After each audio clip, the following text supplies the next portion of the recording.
You're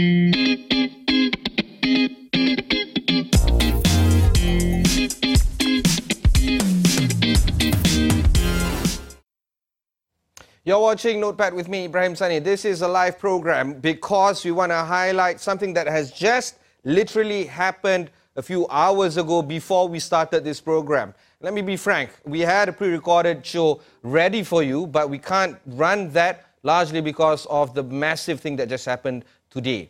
Let's start with the background of the conversation that just took place about 2 weeks ago. If I can just pull out the first graphics here.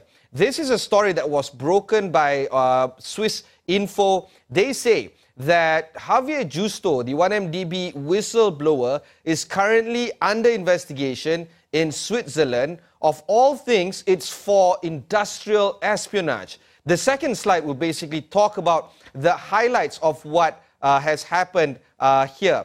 So the Swiss Attorney General, according to Swiss Info, has opened an investigation on the grounds of suspected economic espionage, and they say it's economic espionage, but we later found out it was to be industrial espionage. And the conversation right now is on whether or not this story is true or fake. So I have reached out to the Swiss authorities, the Swiss OAG, so to speak, the Office of Attorney General, earlier today, basically asking them, is it true that the Swiss authorities are investigating Xavier Justo for industrial espionage or economic espionage or any of those things? And just a few hours ago, they have responded to me and they have responded to Awani saying that yes, they are indeed investigating 1MDB whistleblower Xavier Justo. The next slide will basically talk about some of my emails with them. This is the email that the Swiss OAG, or the Office of Attorney General, sent to me a few hours ago. They said that on 11 December 2017, so this is an old story. This did not happen very, very recently. But in 2017, the Office of the OAG acknowledged a receipt of a criminal complaint. And the next slide will basically talk about who that person is. From one of the suspected persons in the criminal proceedings conducted within the framework of 1MDB case. And basically what they're saying is the person that filed the complaint against Xavier Justo is directly correlated and implicated in the 1MDB case. And the only Swiss in the 1MDB case high profile enough to fit this is actually Tariq Ubaid and Patrick Mahoney. So these are the two people that we have to think about as this story progresses. So one of the suspected persons, according to the Swiss OAG, filed a complaint against Xavier Justo. And in the email, Swiss OAG says that it was alleged that the person could have supposedly violated, in particular, the Swiss Criminal Code of the Industrial Espionage article, right? So this is the penal code of the Swiss law in Article 273. And I took the liberty to discuss what it is within that Article 273 very shortly. But here, this is the clincher. According to the email that the Swiss OAG confirmed to Awani just a few hours ago, said that the OAG has ordered on 19th November 2018, they have opened the criminal proceedings against Xavier Justo, and they are suspecting him to have committed an offense under Article 273 of the SCC, or the Penal Code of the Swiss law. So what is Article 273 of the Swiss law? Because it seems like, let's recap, somebody that is implicated under the 1MDB investigation, one can say that it is Tariq Ubaid or Patrick Mahoney or any of those individuals, one person suspected within the 1MDB case have filed against Xavier Justo to the Swiss OAG in 2017. And very, very recently, just a few weeks ago, in November last year, the Swiss OAG says that they have opened the investigation of Xavier Justo for the industrial espionage. So what is the industrial espionage? Let's pull up this particular graphic. This particular graphic talks about Article 273, a lot of legalese there, a lot of legal jargon, but basically it's if you take information from a private company or agents of these companies, and you try to make it available to other people, then you have created or have committed industrial espionage. And you are liable for up to not exceeding 3 years of monetary penalty, or in serious cases, you're going to be jailed. So is it true the context of industrial espionage has been committed by Xavier Justo? And what exactly are they talking about? They are talking about the fact that Xavier Justo took emails from one company called the Petro-Saudi company, and with that information, he has sold it to parties outside of Switzerland. And in this case, up to very recently, we have found out that the Edge have paid money to Xavier Justo for his work in terms of revealing this story. So whether or not Xavier Justo indeed stole the information, stole the email, or he retrieved the email, whatever it is, in the Swiss laws, if you take something from a company and sold it or gave it to other people, you may have committed industrial espionage. That is the crux of the matter. So let's take a look into what Xavier Justo has to say. On Valentine's Day, Xavier Justo put this up on his Facebook, which is actually publicly accessible. And he's basically, in so many words, dismissed this whole conversation. Because the next slide, if I can just pull up the response, he says that this is an old fact from 2017, when we, as in Xavier Justo, as a family, filed criminal complaints against Tariq Ubaid and against Patrick Mahoney. These are the two individuals that are central towards the 1MDB investigation through their company, Petro-Saudi. And what they did instead is suing us for defamation and filed a complaint against us for industrial espionage. And that is, long story short, it's actually a PR stunt by Tariq Ubaid and Patrick Mahoney, officials for Petro-Saudi, in this story. And we have to understand, right, the notion that Xavier Justo is dismissing this story as a PR stunt. Those are the words he said to me when I reached out to him very shortly before we started this particular show. I asked him, do you want to respond to these kind of comments? Are you actually worried about the whole conversation and whether or not this is something that you should be worried about? He says that don't worry, this is a PR stunt, and I have stated this kind of conversation. Now, when we got him over to Astro AWANI a few months ago, in October, Xavier Justo gave his first ever TV interview ever. And he gave that first ever TV interview with us at Astro AWANI. And I asked him, this conversation is whether or not he is paid by any party, and whether or not he is actually funded by anyone. And of course, that was before the money that Datuk Tong Kui Ong, the owner of The Edge, gave to him. So we have to make that clear. That was before Datuk Tong, The Edge, paid that $2 million to him.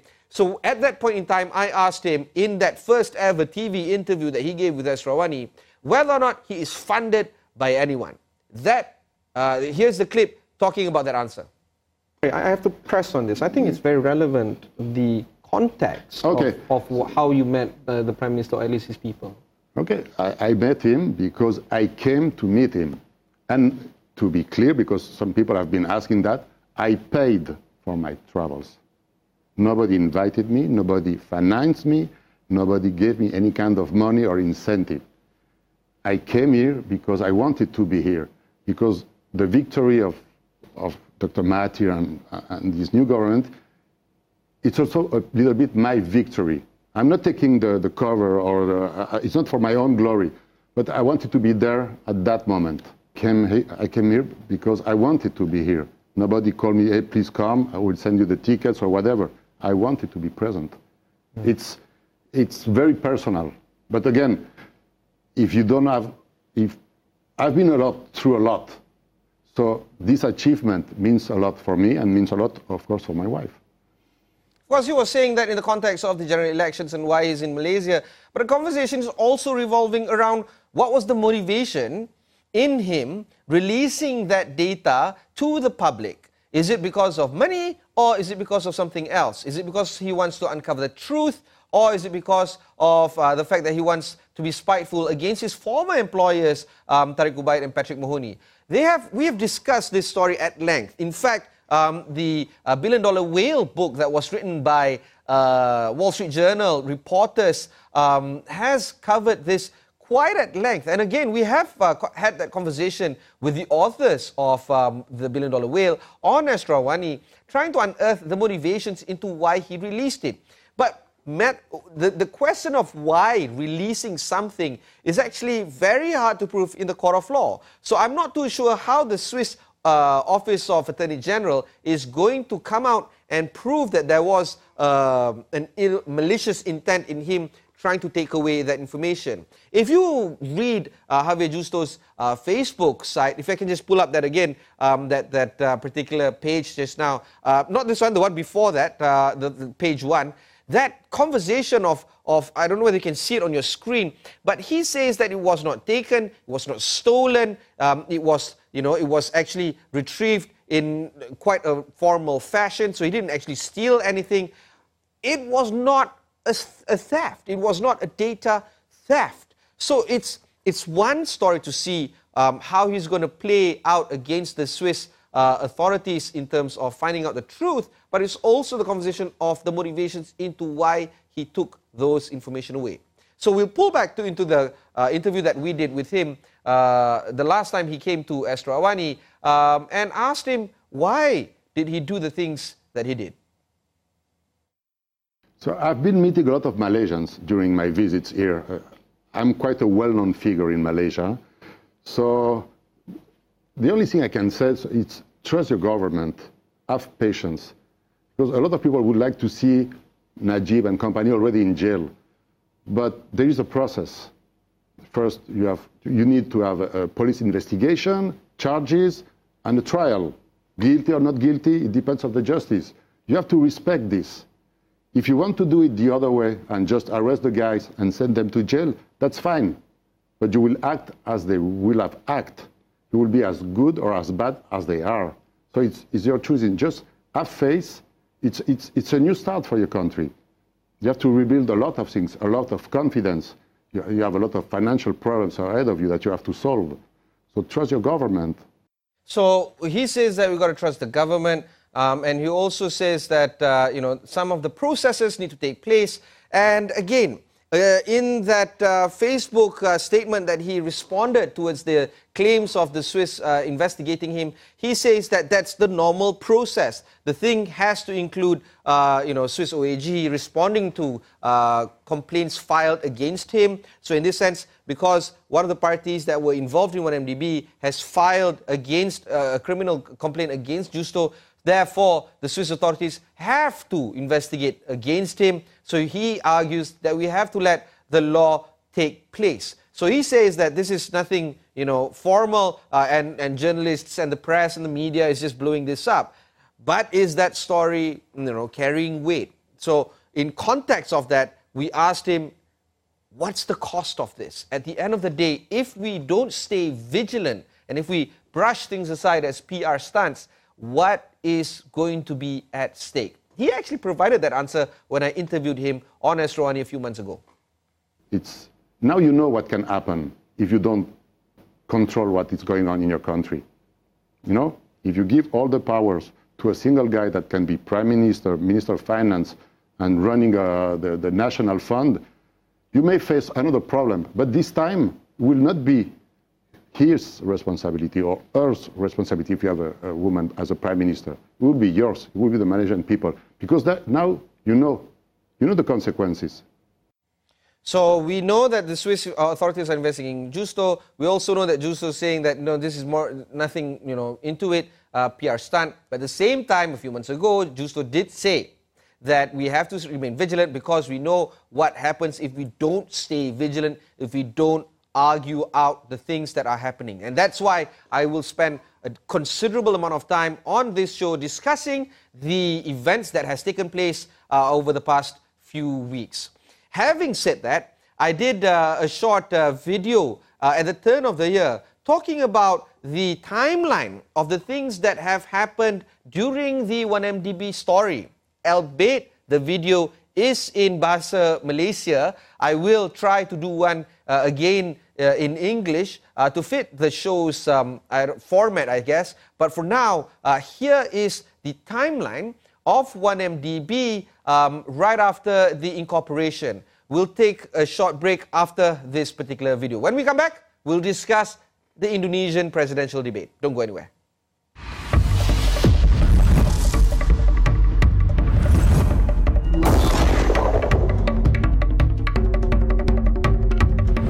Ini garis masa kehidupan 1MDB. Setelah kita mengisahkan bagaimana 1MDB terbentuk pada Januari 2015, segalanya mulai runtuh untuk 1MDB.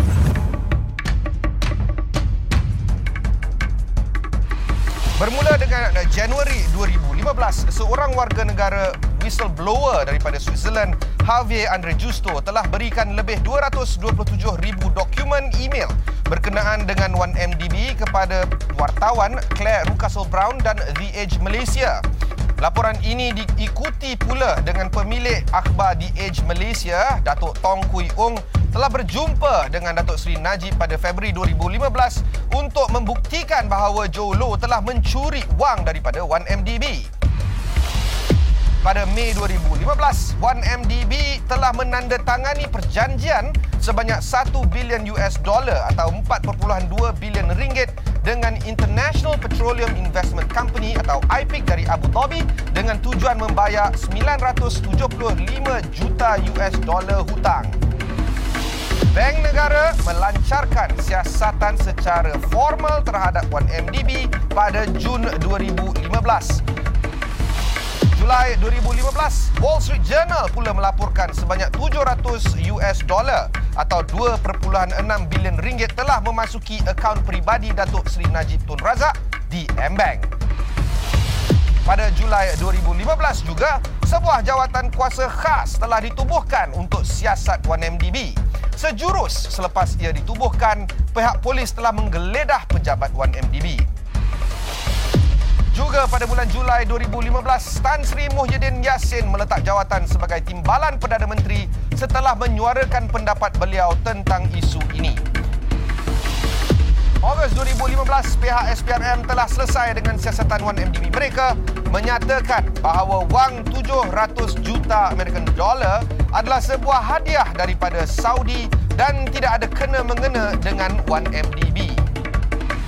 Pada bulan September 2015, beberapa negara telah melancarkan siasatan terhadap 1MDB termasuk Hong Kong, Australia, Singapura, Switzerland dan the United Kingdom.